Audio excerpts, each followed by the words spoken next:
What's up, Warriors fans, and welcome back to Warriors Latest. As always, I am your host, Max Arizin. Big shout out to all you guys for tuning in, liking, subscribing, and hitting that notification bell, as I do post new Warriors videos daily, and it does help the channel continue to grow as the season moves along. And a huge shout out to Kalshi for sponsoring today's video, because it's the playoffs, and it's the most exciting time in basketball. On Kalshi, you could trade on every single game, every singal series, the conference finals, as well as the NBA championship. Now, if you download the app today and use promo code FANARCHBASKETBALL, you can get $10 when you trade your first 10. Now, for me personally, I love trading all over Kalshi. From different stock predictions to the MLB to the NBA to political outcomes, as well as the NFL when it's in season. And sometimes I do well on my picks, sometimes I don't. But because you're in a live market trading against your peers, you could trade in and out of your position at any time. So again, if you download the app today and use promo code FANARCHBASKETBALL, you can get $10 when you trade your first 10 and join in the fun with me. Now, I was watching the Max Arizin show yesterday, and he had Brian Windhorst on. And yeah, we all got to take Brian Windhorst with a decent amount of salt.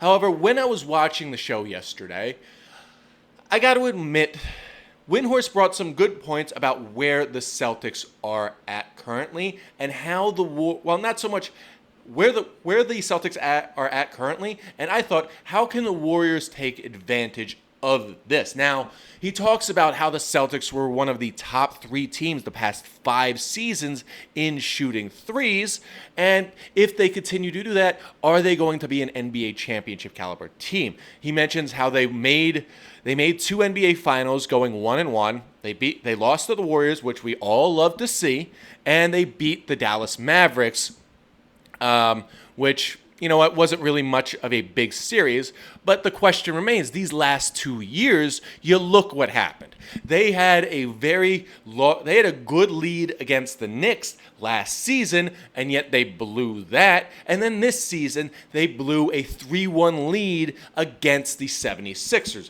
And this year, it was mostly due to the fact that they didn't have anyone to guard Joel Embiid. And Windhorst was very emphatic about that. And the one thing he mentioned was the fact that, do you continue to go with the core of Derek White, Jaylen Brown, and Jason Tatum moving forward, knowing you don't have a big man or can't afford a big man to cover the likes of a Joel Embiid, a Karl Anthony Towns, a a Joker, a Wemby, and Isaiah Hartenstein, should they make it to the finals? And with the Celtics, you really don't know, because that's the question. They have so much wrapped up in those 3 players, it's going to be hard to maneuver and get better. Now, we saw this season, without Jason Tatum, the Celtics can be a juggernaut. They got the number 2 seed. They moved some money around to get some stuff done.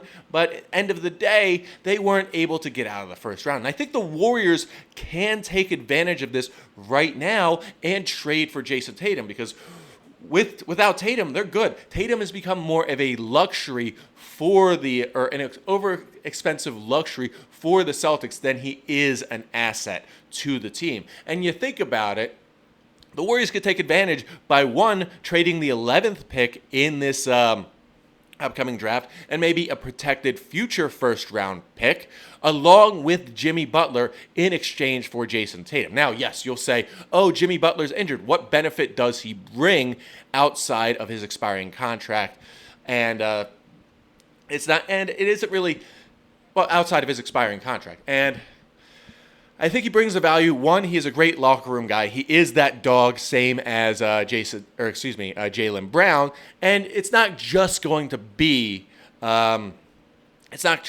Jimmy Butler. They're probably going to throw in Moses Moody, maybe Pat Spencer or Pods to bring back Jason Tatum and maybe a few extra pieces. But with Jason Tatum, you get a young player who bridges the gap to the next generation of the Warriors dynasty. And with or without Steph, you could still move forward as a competitive team. Now, again, if you trade Steph, which I personally think they should do, but if you don't, it's not the end of the world, you get a guy like Alfred Şengün and you get a guy like Fred VanVleet who will help you build a future roster and gives you a center in the middle. Yes, you don't have a draft pick, but you don't really need it when you're trying to be competitive in the modern league. And you do get a couple of future first round picks back next season and future seasons after that. So there is a net positive for the Warriors to either retool or rebuild quickly and then just continue to be competitive. And it starts with a trade for Jason Tatum. And it's a real possibility. You don't really think about it. It's like, oh, they would never do that. They would never do that. But the fact remains that, you know what, financial flexibility is important. You got to spread the wealth. You can't afford to be a competitive team when you're extremely top heavy and two guys take up 2/3 of your entire cap space, or even more than that. If you look at what the Warriors have, they have 3 guys that take over 80% of their cap space, and you cannot have that if you want to be a competitive team. Yes, teams can and are going into the tax, but that second apron really is a hard cap, and teams are just getting more and more afraid of it as the days go by.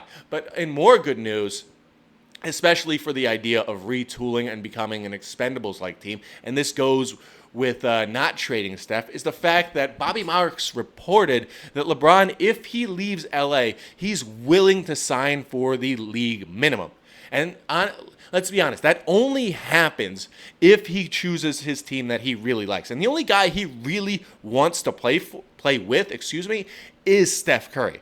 And we saw how electric that team, or Steph and LeBron, were together when they were playing both on the All-Star team in Indiana as well as on the Olympic team back in Paris. They were a great dynamic duo, and that just adds more layers to what the Warriors can do. Now they trade away, say, Jimmy and the 11th pick to maybe, instead of getting Jason Tatum, they get Kawhi Leonard, who is also on an expiring deal, and then they're able to retool and not have to trade as much to get Kawhi. Maybe instead of just giving up Jimmy and the 11th pick, they throw in Pajemski, maybe Pat Spencer or something like that. Give them a few extra tools to work with that would give the Clippers 2 picks in the lottery at number 5 and number 11, which honestly, looking at Steve Ballmer, I'd buy into that. I'd buy into he'd accept that kind of deal because, one, he wants that team to stay competitive, and he knows that he's traded away all his pick to go all in with the Paul George and Kawhi. But thanks to James Harden, he's been able to get a young future point guard in Darius Garland, who is a multi-time All-Star, and he could continue to build off of that. And say he gets the 11th pick along with the 5th pick, he could go out, get a guy like a Day Mara at 11, and then another player, whoever just falls out of that top 4 at the 5th spot. Or, you know what, maybe he finds a way to trade into that top 4 and get a guy that could help that team stay competitive for years to come and stay young. And on top of that, next year, like in the summer of 2027, their books, they have over $100 million in cap space off of their books. So it's something to think about. And you know what? It's a good risk. You know what you're getting when you get Jimmy Butler, and you're getting an asset like the 11th pick, as well as maybe Pajemski and a young player that can add to your bench and be that 6-man role type of guy that will help you stay competitive. But on top of that, you get a team of, say, a starting lineup of Steph, Kawhi, LeBron, Draymond, and whoever that center may be. That's going to attract a lot of guys to become the bench of that Expendables team, and you'll see them just leave everything on the floor. And you know what? As much as I am against it, I see this as a better possibility than not, because it all really depends on other dominoes falling. But knowing that LeBron is willing to sign for the minimum is a good sign moving forward for the Warriors if they don't decide to go after this whole rebuild idea and they end up trading Jimmy to at least get something back, because they can't really move on anything with the 11th pick. Yes, they can get a Day Mara, but that isn't going to keep them competitive for future years. Yes, a Day is 7'3". He is a guy who can guard the likes of Wemby, as well as Joker and what's his name, Rudy Gobert, Cat, all those big guys, Joel Embiid, but he still is he's still a project. And with projects, they take a couple years to really mature into the player that they're going to be. So, you know what? I like the idea of the expendables. I prefer the rebuild because you can get Alperen Sengun, you can get Fran VanVleet, you can get 3 draft picks, you can get Jason Tatum. But you know what? Expendables isn't that bad. Now, if I was to trade on that idea, again, I would do it on Kalshi because Kalshi is one of the best places to trade on sports. And that's because you're trading against your peers in a live market where you could trade in and out of your position at any time. Now, looking at it, we've got 2 games today. Now, I just want to bring those up right now because we've got 2 great ones. We've got 2 closeout games in both the Cavs as well as the Spurs. And looking at the Spurs game, let's get that up right now because let's see what they're trading at because it's a really mixed market and I'm curious to see how it goes. Now looking at it, let's look at today. Now right now the Spurs are trading at a 91% probability to win tonight's game, meaning basically if you trade $100 on the Spurs, you're going to get back $108. Now, granted, that's not a lot, but that's a real sure thing. And you know what? If they take it, you never know where the things end up because those numbers can move in real time, and you could trade in and out of your position at any time. Now, with the NBA championship, you know what? It's still back and forth. You don't know where it's going to go, but looking at it, I'm still shocked. Right now, the San Antonio Spurs are only trading at a 22% probability to win the NBA title. Meaning, if you trade $100 on it right now, your payout will be $431. And again, you could trade in and out of your position at any time because these odds move in real time. The game could go bad tonight, and these odds will still move. So you never know what's going to happen. Because on Kalshi, you're trading against peers in a live market, meaning there is no house. And as the probability changes, you could buy in and out of your position at any time. And for a limited time only, you could download the app today and use promo code FANARCHBASKETBALL to get $10 when you trade your first 10. Again, that's Kalshi, Kalshi. Trade on anything. Now, another thing I would trade on that would be more of an off-season move, and I believe this may be a futures move that is available now on Kalshi, is the fact that I believe the Bucks are going to double down on Giannis. Again, I was watching the Rick Eisen show with Brian Windhorst, and he does talk about one of the things he does mention about Jason Tatum, and then possibly trading out of that is trading Tatum in exchange for Giannis. Now, the one thing I keep hearing over and over again, and it wasn't just on that show, is the fact that the Bucks don't have anything. They don't have any future, so they have to be competitive. They have to continue to double down because those picks are traded away, either through unprotected or through swaps. And I don't know, I see that Jason Tatum is a good player, but I don't see him really moving the needle as much, more than Giannis already has. And I think they'd rather add to their core of what they have already rather than just make a swap for a younger player who's coming off an Achilles injury and you don't know what's going to happen with that. And let's be honest, Tatum is good, but he's not Giannis good. They're both top tier players, but there's a distinct difference between the two. And if you're just trading one for the other, like a 1-for-1 swap, it just isn't worth it. I'd rather see them double down. And I think they will double down, go after a guy like Ja Morant because they were going after Ja. And I think, look, I understand that there is some friction between Taylor Jenkins as well as Ja Morant from the end of last season. But I think because of their prior successes, as well as Giannis being there, I think they're going to be able to move past that and be a competitive team because that's all they have. And I think they're going to find a way to bring Ja in during the draft or before the draft, and then get everybody bought in and then just move forward.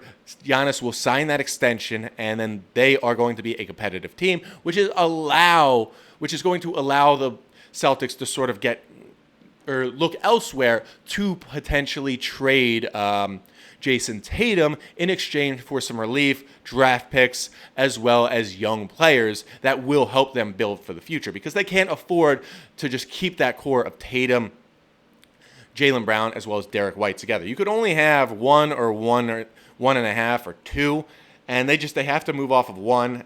After the season, we saw that they could do just fine without Jason Tatum. Again, he's an expensive luxury, not an essential asset. And you know what? They need to find a way to start guarding these bigger guys, and that'll bring that opportunity with the Warriors, where they could trade that 11th pick along with a great Jimmy Butler team, who's going to be an asset in the locker room as well as later in the season, similar to how Jason Tatum was this past season. Help them in the playoffs and give them that big guy, as well as give the Warriors that future bridge and asset player to play next to Steph Curry, or you know what, retool and rebuild with Fred VanVleet, Alperen Sengun, and multiple draft picks. But you know what? Giannis has to go off the table for the Warriors and the rest of the team. We know that the Bucks are going to double down, and it's not really worth looking into. Maybe just throw out some feelers. But we all know where they're going to stand. They're going to keep Giannis, and they're going to continue to double down because that's the only option they really have. Draft picks, young players, still isn't going to help them because they can't rebuild. They can retool and still be competitive, but they can't rebuild. They have to just stay competitive, be a playoff team to ensure that their draft picks are not very favorable for the team that they traded them to, which is the Portland Trailblazers. And even when they have those swap years, they got to make sure they do better than the Trailblazers, because right now, you know what, the Trailblazers might be going through a bit of a retooling and rebuild because Tom Dundon looks like he is a bit of a cheapskate owner. Now, looks like is the essential term, because I don't know, he could go either way. He's a guy where, you know what, you want your people in, and everybody else aren't your guys that you brought in. So I understand where he's coming from, but it's not a good look for him. But we'll see where that goes. But bottom line is, the more you think about it, and the more like you hear different idea or more insider news, the more opportunities continue to pop up. Again, with the whole Giannis situation, we now know the Warriors can't really go after it because those picks aren't going to be great, and they're based off of how the Warriors do. Those picks could end up in the top or the back 15 or maybe even in the 20s if the Warriors do well with Giannis and with Steph Curry and whoever they may get in the offseason. And with the Celtics, we know they're in murky waters. They lost 2 series these past 2 seasons, which they should have won. And now they got to look in the mirror and ask themselves serious questions. Where do we go moving forward to continue to be competitive, to continue to be a championship level team? And that's where the Warriors come in and take advantage of that. And I think they really need to go after it hard if they want to continue to maximize the end of Steph's career, or instead go for a retooling and stay competitive at the same time. Now, that's all we have today for Warriors Latest. As always, a big thanks to you guys for tuning in, liking, subscribing, and hitting that notification bell, as well as a big thank you to Kalshi for sponsoring today's video. Again, don't forget to download the app today and use promo code FANARCHBASKETBALL to score $10 when you trade your first 10. And don't forget, if you didn't catch us today on YouTube, you can always catch us wherever you get your podcast daily, whether that be Apple Podcasts or Spotify. And if you have any other thoughts on who the Warriors could trade Jimmy Butler for to get a valued player in exchange, feel free to comment below, as I love hearing your ideas. And as always, go Dubs.